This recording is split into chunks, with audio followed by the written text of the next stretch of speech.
दोनों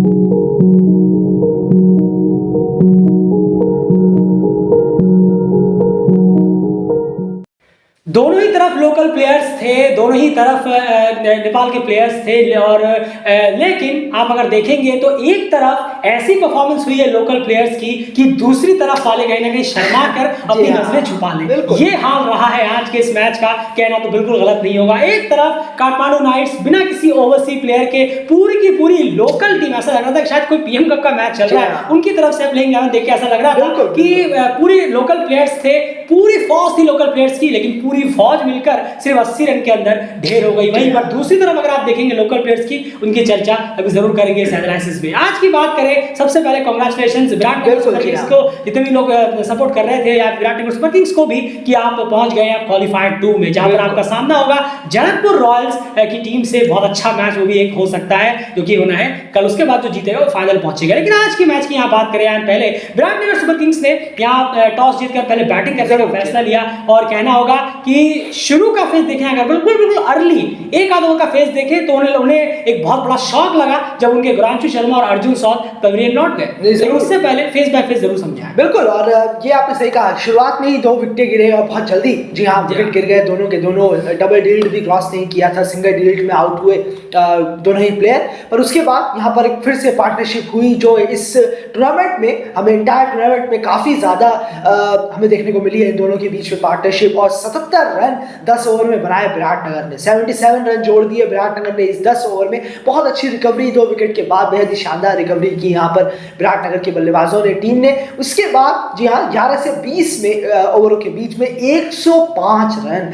जबरदस्त hard hitting typical T20 का स्टाइल का क्रिकेट हुआ है यहाँ पर। आखिर के 4-5 ओवरों में तो और ज्यादा हुआ है जी हाँ, और 4 विकेट टीम ने गंवाया और टीम आखिर 39 डॉट बॉल्स जी हाँ टीम ने जरूर खेले और 183 पे टीम जाकर रुकी है और 20 ओवर के बाद। बिल्कुल, तो 182 पे 6 20 ओवर के बाद ये था स्कोर विराटनगर सुपर किंग्स का। डेफिनेटली हम कहना होगा 39 डॉट बॉल्स काफी कम लग रही है स्कोर को देखते हुए, क्योंकि जब शुरुआत ऐसी हुई थी गुरांशु और अर्जुन जो पूरे टूर्नामेंट में डिसअपॉइंट किया है, वो जल्दी चले गए, उसके बाद से लग रहा था कि शायद डॉट बॉल्स का पहाड़ क्रिएट हो जाएगा। लेकिन बहुत ही गेम चेंजिंग जो यहाँ पर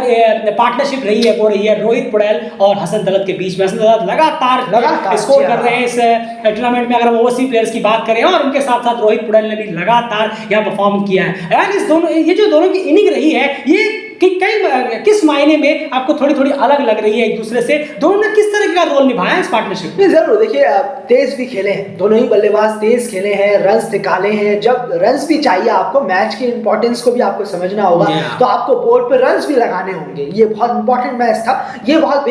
बहुत शानदार लगा ये देखकर कि आपने स्कोर भी लगाया। चलिए आपने पार्टनरशिप की है, आप कर रहे हैं पार्टनरशिप, लेकिन अगर स्कोर 125 130 है, 135 है, तो चलिए आपने स्ट्रगल कर वहां तक पहुंचा जरूर दिया है। लेकिन क्या ये स्कोर इतना काफी होता? क्या ये स्कोर, क्योंकि आप पहली बैटिंग कर रहे हैं, मैं बार बार बता रहा हूँ, उस वक्त नहीं मालूम होता कि सामने वाली टीम 80 पे ऑल आउट होने वाली। बिल्कुल, ये तो हम अभी बैठ के कह रहे हैं कि 80 पे ऑल आउट हो गए, बिल्कुल नहीं। उस वक्त किसी को नहीं मालूम होता है, जब 2 विकेट गिर गए थे विराटनगर के, तब मालूम किसी को नहीं था कि सामने वाली टीम 80 पे ऑल आउट हो जाएगी।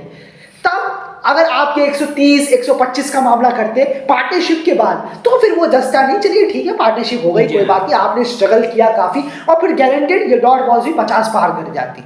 लेकिन ये जो रन्स आपने किए हैं, आपने 68 बनाए, यहाँ आपने 38 आपने भी किए, 61 आपने भी किए, लेकिन तेजी से रन बनाए हैं, पार्टनरशिप भी किए वो, और उसका फायदा किसे मिला जरूर बताइएगा। बिल्कुल, डेफिनेटली, और बहुत ही शानदार पार्टनरशिप यहाँ पर रही है जो कि जान रही है विराटनगर सुपर किंग्स इस जीत की। डेफिनेटली इसमें कोई दोहराई नहीं है, पहली जान थी, उसके बाद कई सारी जाने और आनी बाकी है। खैर उसके बाद बात करें तो हसन दलत का विकेट आयन गिरा, तो उसके बाद ऋतु बास्कोटा भी कहीं ना कहीं जल्दी लगे, तो लगा कि शायद यहाँ पर उस स्कोर तक विराटनगर सुपर किंग्स ना पहुंच पाए जहां हसन दलत और रोहित पटेल की इस पार्टनरशिप ने कोशिश की थी कि हम वहां तक कम से कम पहुंचे। लेकिन उसके बाद रॉकी की अगर मैं बात करूं, राज की अगर मैं बात करूं, और साथ में विवेक यादव की हिटिंग, ये सब पिछले कई मैचेस के एनालिसिस में भी हमने देखा है, इस टूर्नामेंट में हमने काफी बार उनको देखा है कि हमने कई एनालिसिस में भी एक चीजें कही है, आपने शायद सुनी होगी, अगर पूरा एनालिसिस आप सुनते हैं तो, कि विवेक यादव ने छोटी इनिंग खेली है, कभी-कभी 6 रन 10 रन 15 रन शुरू की लेवल टोटल की अर्ली फेज की बात कर रहा हूँ वहां पर, लेकिन उनके पास एक एबिलिटी जरूर है कि वो पावर हिटर तो है, क्लीन करते हैं ग्राउंड, क्लीन कर सकते हैं, तेज हिटर जरूर है, बॉल बल्ले पे बहुत अच्छे से आती है और वो कड़क की आवाज भी निकलती है जब वो शॉट खेलते हैं, और वो आज कहीं ना कहीं बड़ी इनिंग में तब्दील हुई। लेकिन गेंदें उन्होंने सिर्फ और सिर्फ 18 ली, अगर एक बॉल और मिल जाता उन्हें और उनका बल्ला लग जाता तो इस नेपाल टी20 लीग की सबसे फास्टेस्ट 50 भी उनके नाम रन हो सकती थी। बहुत पूरी तरह से मोमेंटम को जो शिफ्ट है वो कर दिया विवेक की इनिंग ने विराटनगर की तरफ बहुत ज्यादा। तभी देखिए हमने थोड़ी देर पहले भी कहा कि जिस तरीके से आज 11 से 20 ओवर में जो एक टिपिकल T20 क्रिकेट की हिटिंग हुई है वो आखिर में तो और ज्यादा हो गई है, खासकर जब विवेक बैटिंग कर रहे थे, जबरदस्त हर बॉल ग्राउंड के बाहर भेज रहे हैं, बाउंड्री को क्लियर कर रहे हैं, और जिस बॉल पे वो आउट भी उन्होंने एक शॉट भी उठाया, जी हाँ आउट तो वो हुए ही नहीं, जिस बॉल पे उन्होंने एक शॉट उठाया वो सीधा लॉन्ग ऑफ की तरफ गई, ऑलमोस्ट वो भी पार हो ही गई थी, थोड़ा सा बस बाउंड्री के आगे रुकी, अब फिल्टर के आगे वो बॉल गिर गई, लेकिन 3 चौके और 3 छक्के, बिल्कुल पावर हिटिंग और पूरी मसल पावर आज उन्होंने दिखाई। देखने में नहीं लगते कि दुबले पतले से हैं, देखने में नहीं लगते कि वो हट्टे कट्टे से हैं, पावरफुल है भाई, यही है कि आप बहुत बहुत पावरफुल है, बहुत वेल डन, बहुत अच्छा। हिटिंग में आपको 10 आउट ऑफ 10 मार्क्स देने होंगे, अब तक तो देखा है, भले आपकी इनिंग छोटी रही हो लेकिन हिटिंग एबिलिटी बहुत ज्यादा है इस नेपाल टी20 पे, कम से कम विवेक यादव को ये क्लोजली देखा, और इतना और दो प्लेयर के बारे में पता चल गया इस नेपाल टी20 से, हमें बहुत सारे प्लेयर के बारे में पता चला है, लेकिन अभी इस मैच में जो खेल रहे थे कि विवेक यादव आपको 50 ओवर क्रिकेट में काफी काम करने की जरूरत है। पीएम कप में हमने आपको देखा वहां आप 50 ओवर में बिल्कुल पूरी तरह से लाचार बेबस टाइप के बैट्समैन नजर आ रहे थे, डेफिनेटली आपको T20 में बेहतर आप कर रहे हैं, 50 ओवर में अभी और डोमेस्टिक खेलकर और अपने आप को बेहतर करने की जरूरत है, और अर्जुन सौद डेफिनेटली आपको दोनों में ही बेहतर करने की जरूरत है। ऐसा लग रहा था कि वो जब आप केन्या गए थे तो एक बस आया एक फ्लूक था, अब ये आपकी जो परफॉर्मेंस रही है वो कहीं ना कहीं दिखाती है कि वो शायद इनिंग फ्लूक थी, पीएम कप में एक ही नहीं आया, उसके बाद बल्ला खामोश, और नेपाल टी20 लीग में तो बहुत ही ज्यादा खराब आपकी बैटिंग रही है, तो ये दो चीज जरूर पता चली है। बॉलिंग डिपार्टमेंट की बात करें तो बॉलिंग में डेफिनेटली विवेक यादव ने सरदर्द तो लास्ट में क्रिएट किया है, लेकिन मैं जानना चाहूंगा जब रोहित पुड़ैल और हसन तलत यहाँ बॉलिंग बैटिंग कर रहे थे तब काठमांडू नाइट्स के बॉलर्स की बॉलिंग आप किस तरह से देख रहे हैं? नहीं जरूर आज स्ट्रगल तो बहुत ज्यादा किया है, किसी भी बॉलर ने आज इंप्रेस तो नहीं किया है, जी हाँ 2 विकेट जरूर गिरे, वो भी बैट्समैन जो पहला विकेट गिरा वो गुरांशु का, जी हाँ वो जरूर बॉलर को क्रेडिट जाएगा, उन्होंने of side off stump ball डाली और हल्का सा बॉल थोड़ी सी स्विंग हुई, जी हाँ, और बल्ला का किनारा लगा सीधा विकेट कीपर के हाथों वो कैच हुए, लेकिन उसके बाद कहना होगा कि शॉट्स काफी पुअर खेले, अर्जुन ने भी जिस तरीके का शॉट खेला वो सीधा लॉन्ग ऑन की तरफ और मिड विकेट की तरफ कैच दे बैठे, वो ऊपर उन्होंने उठा के मारा, वहां वो कैच आउट हो गए, लेकिन उसके बाद बॉलिंग आज काफी पुअर रही है, और जो बैट्समैन ने बॉलर को कुछ मौके ही नहीं दिए, रोहित पुड़ैल और हुसैन की तारीफ करनी होगी, और पूरे टूर्नामेंट में हमने देखा है जिस तरीके से वो चले हैं जब भी दोनों, तो लाजवाब बैटिंग की है दोनों ने, बॉलर्स के पास कोई जवाब ही नहीं था, 7 बॉलर इस्तेमाल किए ज्ञानेंद्र मल्ला ने, पर कोई भी सिर्फ एक गौतम केसी यहाँ जरूर आज अपना पहला मैच खेल रहे थे, जी हाँ उन्हें मौका मिला, 4 ओवर में 20 रन 1 विकेट उन्होंने निकाला, अच्छी बॉलिंग जरूर कराई है, पर और किसी की तरफ से कोई सपोर्ट नहीं, कोई कुछ नहीं, और बॉलिंग आज खासकर सुनम गौतम, बशीर अहमद, लोकेश पाम ने तक 1 ओवर करा दिया, 13 रन खाए थे, जी हाँ उन्होंने भी काफी एक्सपेंसिव ओवर डाला है, पर वो बॉलिंग डिपार्टमेंट आज कुछ भी नहीं, टॉप क्लास बैटिंग डिपार्टमेंट रहा है। डेफिनेटली आपको क्रेडिट यहाँ पर रोहित और हसन तलत की उस इनिंग को देना होगा, डेफिनेटली नीचे जो हिटिंग की विवेक यादव ने उससे तो बॉलर के सर घूम जाते हैं इस तरह की हिटिंग से, लेकिन जो ज्यादा इंप्रेसिव रही है ना वो और इंपॉर्टेंट जो रहा है पार्टनरशिप बिल्डअप के लिहाज से वो रोहित पुड़ैल और हसन तलत की इनिंग जरूर रही है, बहुत ही टॉप क्लास इनिंग दोनों की तरफ से रही है, और रोहित कहीं ना कहीं 4 50 अब तक लगा चुके हैं नेपाल टी20 लीग में, सबसे ज्यादा हो गए किसी भी प्लेयर की तरफ से नेपाल टी20 लीग में, और नेपाल के प्लेयरों में तो बहुत आगे निकल चुके हैं, 4 50 किसी भी लोकल प्लेयर ने अब तक लगाई नहीं है। वहां आप चले हैं चेस की तरफ, अगर सारी जो गाड़ी है वो 83 रन पे आकर जाकर रुक गए, बिल्कुल भी आयान इस तरह के रिजल्ट से हैरान नहीं है, क्योंकि हमें पता ही था, हमने लगातार मैचेस देखे नेपाल टी20 लीग के, अभी यूरो स्पोर्ट्स में आने बंद हो गए, लेकिन मोबाइल में फिर भी हम देखने की कोशिश कर रहे हैं, लेकिन वहां पर क्लियर वो कोई हैरानी नहीं हुई, क्योंकि लोकल प्लेयर्स काठमांडू के नाइटमेयर साबित हुए हैं इस नेपाल टी20 लीग में। इसका जो प्रूफ है वो आप जब टॉप स्कोर की लिस्ट देखेंगे तो आपको नीचे से शुरू करना पड़ेगा, तब काठमांडू नाइट्स के लोकल प्लेयर्स नजर आते हैं। जरूर, और बहुत ही खराब क्रिकेट हुआ है यहाँ पर, आप 56 पे 6 पहले हाफ में गिरा, फिर 27 पे 4 गिर गए, तो खैर अब क्या ही है, इस पे आप घुसेंगे फेज बाय फेज, जब टीम 83 पे ऑल आउट हो गई हो 12.4 ओवर में ही 40 डॉट बॉल्स खेले हैं, इसमें भी आप देखिए यहाँ पर आपकी 76 बॉलें हो जाती हैं और 40 डॉट बॉल है उसमें, 36 बॉलों में इन्होंने ये इतने रन बनाए, इतना खराब क्रिकेट खेला है, हर एक प्लेयर ने शॉट उठा के मार रहे, पार नहीं हो रही। मुझे एक मैं यहाँ डायलॉग नहीं बोल सकता, जी हाँ, क्योंकि वो एक मूवी का हो जाता है, लेकिन वो डायलॉग बहुत सूट करता है यहाँ पर इन प्लेयरों पर मैं बोल नहीं सकता, जी हाँ। पर यहाँ ये जरूर है कि अगर आपसे पार नहीं हो रही है, सीधी सी बात है, स्टार्टिंग का फेस है, आप आ रहे हैं, आपसे बॉल नहीं लग रही, आप अभी घुसे ही है जस्ट मैदान में, अभी आपने पहला पैर ही रखा है, आपको 50वें गियर पे अपनी बल्लेबाजी चलानी। बिल्कुल, ये प्रॉब्लम है और इसीलिए देख के हंसी आती है कि जब आपसे पार नहीं हो रही है, अभी आपको पार्टनरशिप की जरूरत है, तो ये क्या लोकेश बाम का हमने देखा था जब वो पिछले मैच में मेरे ख्याल में शायद 0 रन पर आउट हो गए थे, चौथी बॉल थी। चलिए आज तो फिर भी रन आउट हो गए। जी हाँ, आज तो बहुत बेहतरीन थ्रो मारा है, जी हाँ, जबरदस्त थ्रो रहा है, बिल्कुल शाह आलम का डायरेक्ट थ्रो लगा और उनको लगा लोकेश बाम को रन आउट नहीं है, वो दूसरा रन भी भागने लगे पर वो रन आउट थे। लेकिन पिछले मैच में भी लोकेश बाम ने यही किया था, चौथी बॉल पर आकर हवाई फायर, लेकिन आज तो खैर प्लेयरों की गिनती और बढ़ गई है, सब हवाई फायर कर रहे हैं। सुनम गौतम अचानक ओपनिंग आना बंद हो गए, खैर खराब खेले,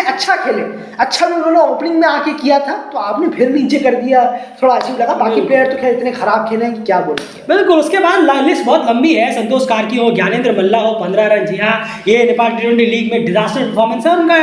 नेशनल में भी कुछ ऐसे ही रहता है, कभी कभार वो चल जाते हैं। उसके बाद सनम गौतम 4 रन, बशीर अहमद 5 रन, बशीर अहमद ने अटर डिसअपॉइंट किया है इस नेपाल टी20 लीग में, इसमें कोई दोहराए की बात नहीं है। इससे कई बहुत सारी, हमने आपसे कहा ना कि